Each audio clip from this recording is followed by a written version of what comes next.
Good morning, traders. Welcome to Wave Times. I am going to show you today how to analyze silver using Elliott wave analysis. Many of you are familiar with my techniques as explained in my book 5 Waves to Financial Freedom. I am sure you are also frequent visitors to my blog wavetimes.com, where there are hundreds of examples using Elliott wave analysis. It is always good to start any analysis with the big picture. So let us start with the weekly chart to first establish where we are in the big scheme of things. Later on, we will go down the time frames to determine our strategy for the near term. In this chart, we start from a significant high that was posted in the week of May 1st, 2011, and the high seen was 49.51. From there, it is clear that there was a 3-wave down move, which we label A, B, and C. I will now draw some Fibonacci projections to show you how the waves were related to each other. I click here, go to the top of the movement over there, drag it down to reach this point, then go up to the wave B level and release the cursor, and you can see that wave C was almost equal to wave A. This is a typical relationship for the alternating waves within a correction.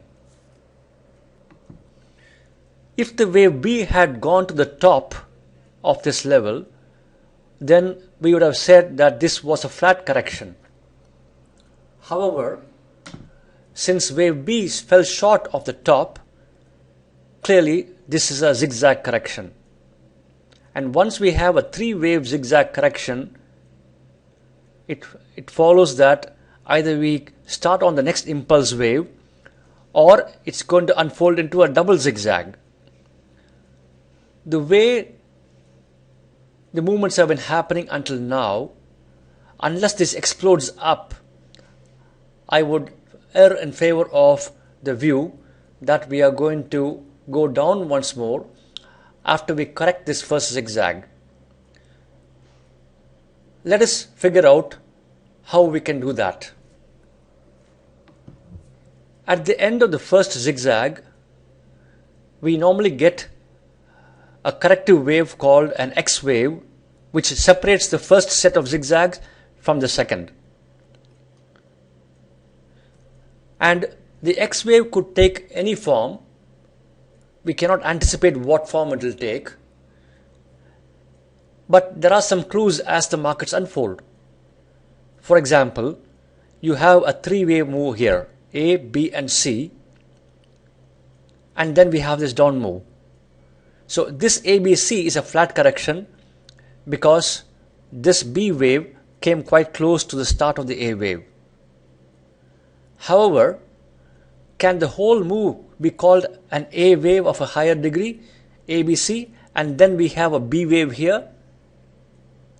That looks to be the most likely scenario because you have a flat A made up of 3 waves and then a B wave made up of 3 waves again, in which case we should have a 5-wave rally here as a C wave, which will not go too far above this. It is expected to finish at or just around these levels. In order to get more comfortable with that view, we should go down one level in the time frame. We go down to the daily chart. Remember that this is a weekly chart. Now that I have displayed the daily chart, I am interested to show you some Fibonacci retracements that are quite revealing. If you start from this top and drag it down up to here, this analytical tool, we see that this first wave up, the first corrective wave up, came to almost the 50% level. Interestingly, if you measure this move then the correction went up to the 61.8% level. If I were a trader, I would have gladly sold here, because two retracements which are coinciding around this level is quite a powerful